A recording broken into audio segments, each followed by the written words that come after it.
Hello friends, welcome to my channel. आज की video में बात करने वाले हैं BA programme 6 semester third year वाले बच्चों का लेके आया हूँ पॉलिटिकल साइंस का। ठीक है, यूनिट 1 है। जानता हूँ फ्रेंड वीडियो लेट है। ठीक है, इस पे ऊपर मैंने वीडियो बना रखी थी लेकिन उसमें अच्छे से एक्सप्लेन नहीं किया हुआ था, तो बच्चों की डिमांड थी कि सर उसको अच्छे से एक्सप्लेन कीजिए। ठीक है, तो मेरी कोशिश है मैं उसको लेके आया हूँ।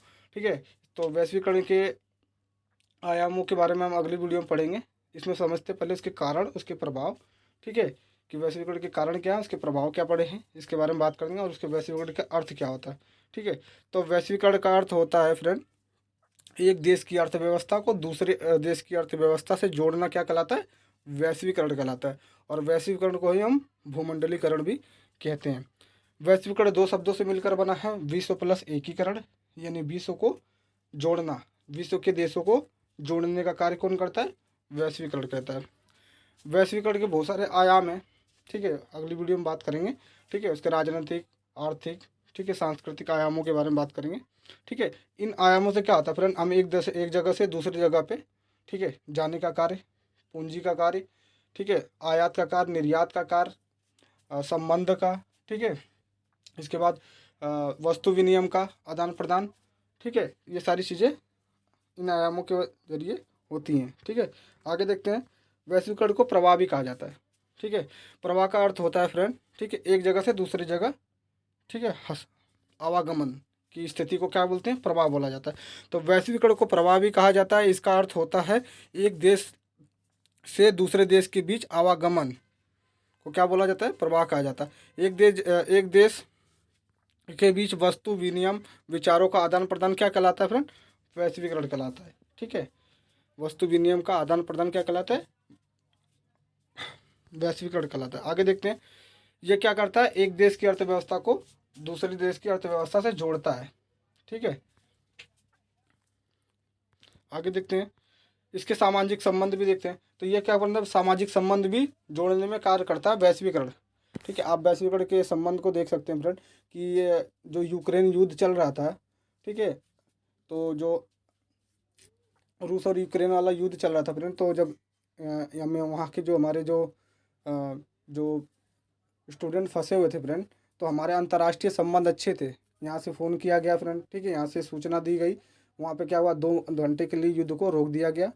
ठीक है, इसके बाद जो हमारे छात्र थे फ्रेंड, वो क्या किए, सुरक्षापूर्ण वहाँ से लाया गया। तो ये एक अंतर्राष्ट्रीय संबंधी तो था।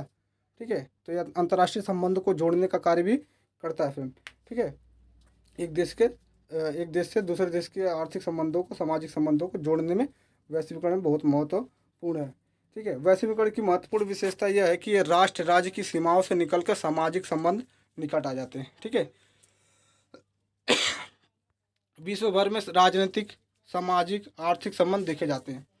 एक उदाहरण जैसे मैंने आपको भारत और यूक्रेन का बताया था, ठीक है, रूस का बताया था। जब विश्व किसी एक भाग में निर्णय लिया जाता है तो सॉरी उसका प्रभाव दूसरे देश पर पड़ता है। कहने का अर्थ है, जब वहाँ पे वस्तु चीज़ों की मांग बढ़ेगी फ्रेंड, ठीक है, उस वस्तु की कीमत बढ़ेगी, तो उसका जो प्रभाव है वो दूसरे देशों पे भी पड़ेगा। ठीक है, अब देखते हैं फ्रेंड, सांस्कृतिक संबंध। आज एक देश दूसरी देश की संस्कृति से जुड़ना जा रहा है। ठीक फ्रेंड, आज एक देश दूसरी देश की संस्कृति से जुड़ता जा रहा है। अब उदाहरण पे देख लीजिए, जो हमारी जो संस्कृति है फ्रेंड, वो जीन्स और जो टी शर्ट वगैरह है इसकी नहीं है। लेकिन आज क्या हो गया है कि अंतर्राष्ट्रीय संबंध हो गए हैं फ्रेंड, तो एक देश से दूसरे देश क्या हो रही है, फैक्ट्रियाँ आ जा रही हैं, ठीक है, वस्तु आ जा रहे हैं, तो लोग क्या कर रहे हैं, एक देश की जो सांस्कृतिक संबंध है, सांस्कृतिक जो, ठीक है, पहनावा है फ्रेंड, उसको क्या कर रहे हैं, अपना रहे हैं। जैसे जीन्स वगैरह आपने देखा भी होगा। ठीक है, आप इसके बारे में अच्छे से जानते भी हैं। खाना पीना देख लीजिए, आज लोग जंक फूड को ज़्यादा खाना देख रहे हैं, घर की वस्तुओं को नहीं खाते हैं, घर की चीज़ों को नहीं खाते हैं, ज़्यादा करके जंक फूड जैसे चाउमीन, बर्गर, पिज़्ज़ा। ठीक है, ये सब जो बाहर से संस्कृति हमारे देश में आई हुई है, उनका प्रभाव देखा जा सकता है। ठीक है, तो इसके कुछ दुष्परिणाम भी है। ठीक है, नकारात्मक और सकारात्मक, उसको भी पढ़ेंगे इस वीडियो में फ्रेंड। इसके नकारात्मक और सकारात्मक प्रभावों को भी हम इसमें पढ़ने वाले हैं। तो आज एक देश दूसरे देश की संस्कृति से जुड़ता जा रहा है। उदाहरण के चाहे वो जीन्स का पहनावा हो, खाने पीने की चीज़ें हों, बर्गर, पिज़्ज़ा, चाउमीन, ये सारी चीज़ें हों, आर्थिक संबंध। ठीक है, अब देख लेते हैं आर्थिक संबंध क्या है। वैश्वीकरण के आने से देशों की आर्थिक स्थिति में बढ़ोतरी हुई है, जिससे एक देश दूसरे से व्यापार करना पसंद करता है। ठीक है, इससे आर्थिक संबंध भी बढ़े हैं। ठीक है, जो हमारे जो देश एक दूसरे से, ठीक है, रोजगार में कमी आ रही थी, परंतु इन सब चीज़ें आने से रोजगार तो आया है, लेकिन कुछ चीज़ें नुकसान भी हैं। ठीक है, और नुकसानों को आप अच्छी तरह से समझते भी हैं। उदाहरण के तौर पे मोबाइल फ़ोन ले लो, वीवो, कपड़ा खरीदना, जीन्स, यातायात के साधन हो गए, ये सारे क्या है, आर्थिक संसाधन के सोर्स ही तो हैं। वैश्वीकरण के कारण देखते हैं। अब इशारा देखते हैं वैश्वीकरण के कारण क्या है। तो पहला उदाहरण है प्रौद्योगिकी। प्रौद्योगिकी वैश्वीकरण का मुख्य कारण माना जाता है। ठीक है, जैसे टेलीफोन, टेलीग्राम, इंटरनेट, ये सब क्या है, प्रौद्योगिकी की तो है, और ये वैश्वीकरण को बढ़ावा में, ये वैश्वीकरण के कारण है। ठीक है, वैश्वीकरण आने से विश्व में विभिन्न भागों में संचार में क्रांति आ गई है। ठीक है, आपने देखा होगा कि वैश्वीकरण आने से क्या हुआ, एक दूसरे दूसरे की नीतियों को हम समझ गए फ्रेंड। ठीक है, एक दूसरे देशों की जो मैकेनिज़्म है, ठीक है, उसको समझ गए हैं। ठीक है, एक जगह से दूसरी चीज़ों को हम आयाम आ रहे हैं, लोग जा रहे हैं। ठीक है, उनके जो संचार साधन उनका उपयोग किया जा रहा है, तो ये सारी चीज़ें हैं। तो टेलीफोन से हम घर बैठे बात कर सकते हैं, ये तो क्या है, वैश्वीकरण। जोड़ने, हर एक चीज़ जो जोड़ने का कार्य करती है फ्रेंड, वो वैश्वीकरण है। ठीक है, एक देश से दूसरे देश को जोड़ने का कार्य क्या करती है, वैश्वीकरण में कहलाता है। अब जैसे यहाँ से बैठे दूसरे देश में बात कर लिए, तो टेलीफोन एक माध्यम बन गया। ठीक है, तो वो भी क्या है, जोड़ने का कार्य तो कर रहा है। टेलीफोन से हम घर बैठे एक देश से दूसरे देश में अपने विचारों को आदान प्रदान कर सकते हैं। देखते हैं दूसरा, देखते हैं प्रवाह। प्रवाह कारण है प्रौद्योगिकी के कारण देशों के बीच में प्रवाह बढ़ गया है, विचार, पूंजी, संस्कृति, श्रम, ज्ञान, तकनीक। ठीक है, दूसरा कारण क्या है, प्रवाह। प्रवाह में फ्रेंड क्या होता है, पूंजी बढ़ जाती है। ठीक है, श्रम बढ़ गया, सांस्कृतिक, ठीक है, ज्ञान, तकनीक, ये सब क्या है, इन दोनों का आपस में लेन देन हो रहा है। ठीक है, पूंजी का लेन देन हो रहा है, संस्कृति का लेन देन हो रहा है, श्रम का, ठीक है, ज्ञान का, प्रौद्योगिकी का, तकनीकी का, ये सब क्या आपस में लेन देन हो रहा है। तो प्रवाह भी एक कारण है वैश्वीकरण का। आविष्कार देख लेते हैं।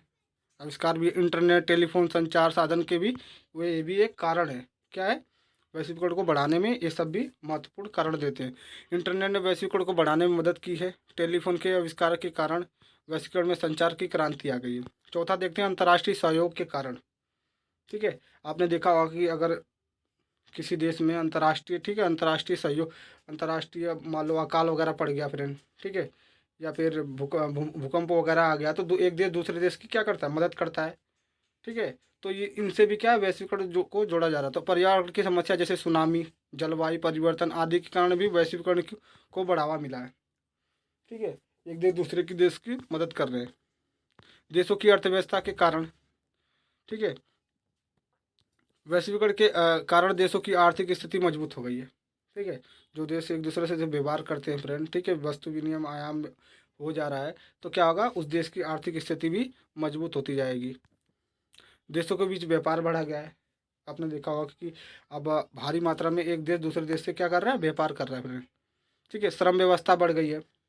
आपने देखा होगा कि कुछ हमारे जो देश के लोग हैं, वो क्या है, दूसरे देशों में क्या कर रहे हैं, श्रम कर रहे हैं, रोजगार कर रहे हैं फ्रेंड, और वहाँ के लोग भी कुछ यहाँ करते हैं। तो ऐसे एक देश से दूसरे देश में श्रम भी जा रहा है, तकनीकी जा रही है, प्रौद्योगिकी जा रहा है। ठीक है, ये सब चीज़ें आदान प्रदान हो रही थी, वैश्वीकरण से ही हो रहा है। सांस्कृतिक आदान प्रदान हो रहा है, पूंजी के आदान प्रदान हो रहा है, श्रम का आदान प्रदान हो रहा है, प्रौद्योगिकी का आदान प्रदान हो रहा है। तो ये सब क्या है, वैश्वीकरण को बढ़ाने में ही तो मदद कर रही हैं। अब वैश्वीकरण के प्रभाव देख लेते हैं। तो इसमें हम सकारात्मक और नकारात्मक दोनों एक साथ देखेंगे फ्रेंड। तो पहले सकारात्मक देख लेते हैं, वैश्वीकरण के राजनीतिक प्रभाव और उसके सकारात्मक कारण दे देखते हैं। वैश्वीकरण के आने से राज्य की ताकत में इजाफा हुआ है।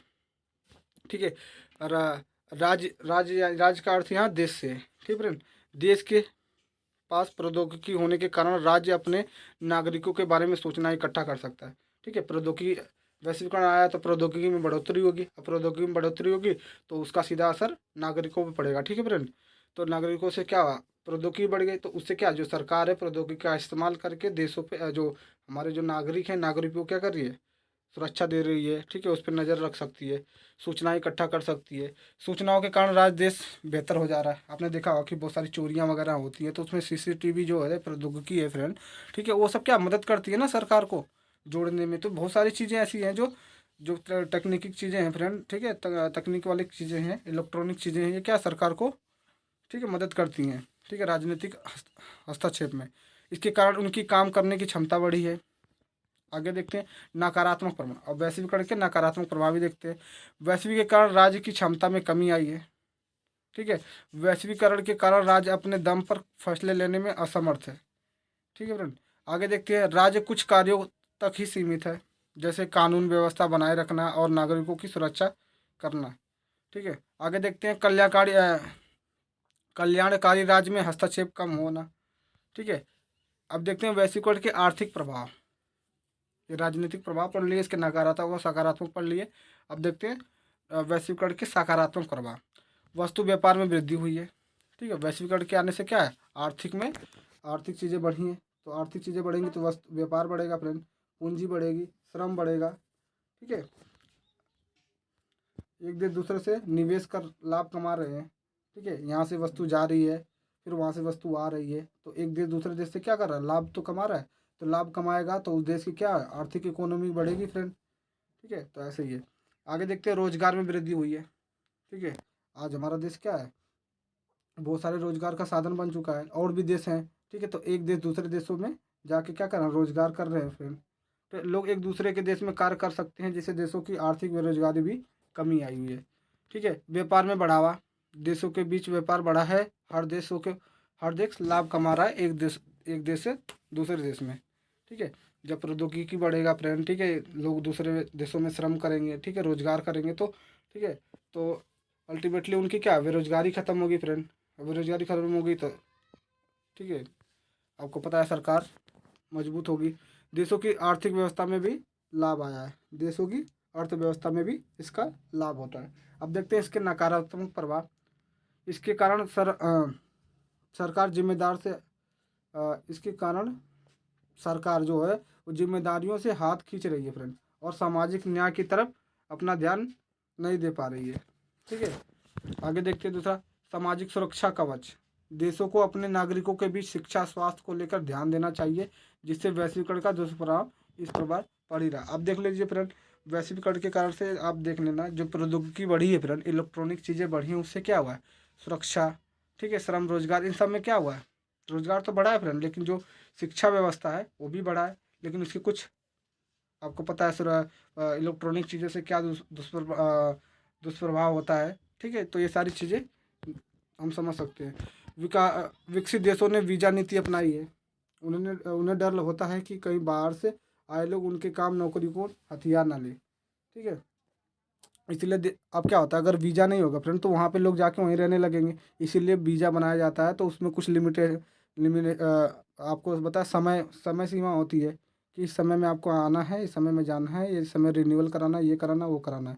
ठीक है, तो ये सारी वीज़ा नीति अपनाई जाती है। तो इससे क्या होता है कि कोई दूसरा अगर आपके देश में आता है फ्रेंड, तो एक लिमिटेशन के लिए वो रहेगा। ठीक है, समय सीधा निर्धारित रहेगा कि भाई 2 साल के लिए आया तो 2 साल ही रहेगा वो।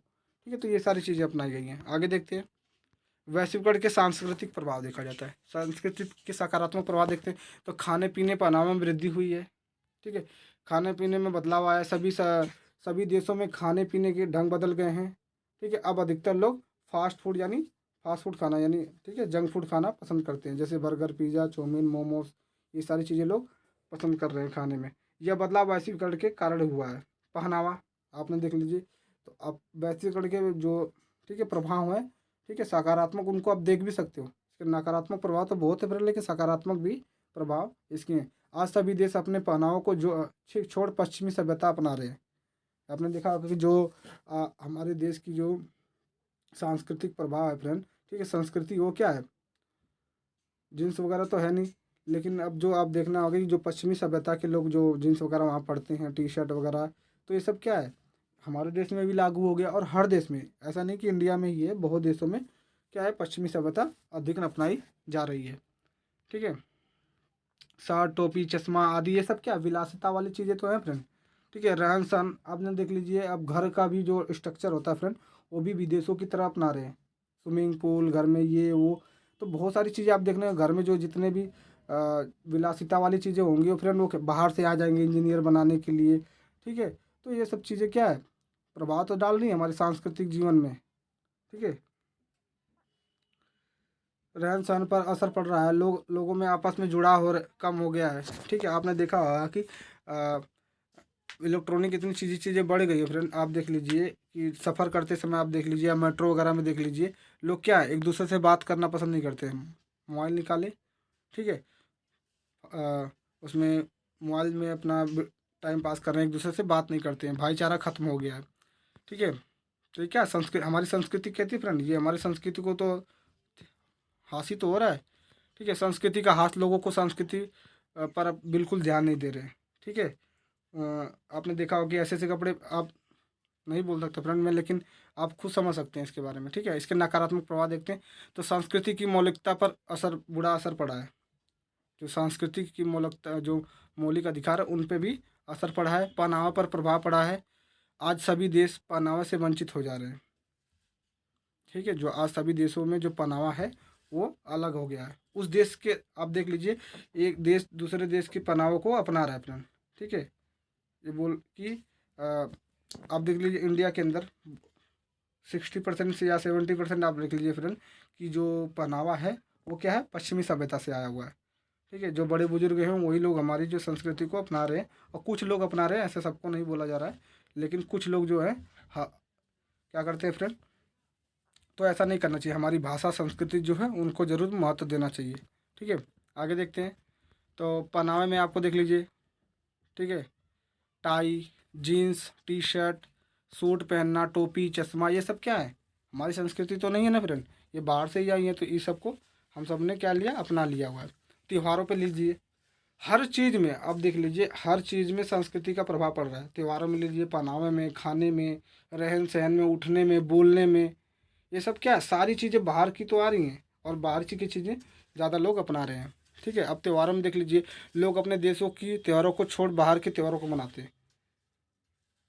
ठीक है, अपनाते हैं अधिकतर भारत के लोग, उदाहरण के तौर पे बाकी देश भी, जैसे नया साल हमारा नहीं, वैलेंटाइन डे, क्रिसमस, क्लब में पार्टी, विदेशी फिल्में, ये सब क्या है, हमारे संस्कृति के खिलाफ है।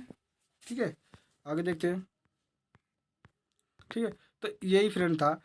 इसमें हमने आर्थिक ठीक है, आर्थिक अब अगली वीडियो में हम जब पढ़ेंगे, ठीक है, तो इसके वैश्वीकरण के विभिन्न आयामों के बारे में पढ़ेंगे। इस वीडियो में हमने जाना उसके प्रभाव, कारण, ठीक है, कि इसका प्रभाव कैसा रहा, सकारात्मक, नकारात्मक, और आगे वाली वीडियो में हम पढ़ेंगे इसके विभिन्न आयामों के बारे में। तो विभिन्न आयामों के बारे में इसलिए पढ़ेंगे फ्रेंड क्योंकि ये पेपर में आया हुआ था। ठीक है, मैं वही इंपॉर्टेंट क्वेश्चन करा रहा हूँ जो आने की संभावना रखते हैं फ्रेंड। ठीक है, और वैश्वीकरण से एक क्वेश्चन तो ज़रूर आना है, पक्का आना है। ठीक है, तो आप ज़रूर कर लीजिए, और वो वीडियो भी मैं जल्द अपलोड करने वाला हूँ, वैश्वीकरण के विभिन्न आयामों को। ठीक है, तो मिलते हैं नेक्स्ट वीडियो में, तब तक के लिए जय हिंद।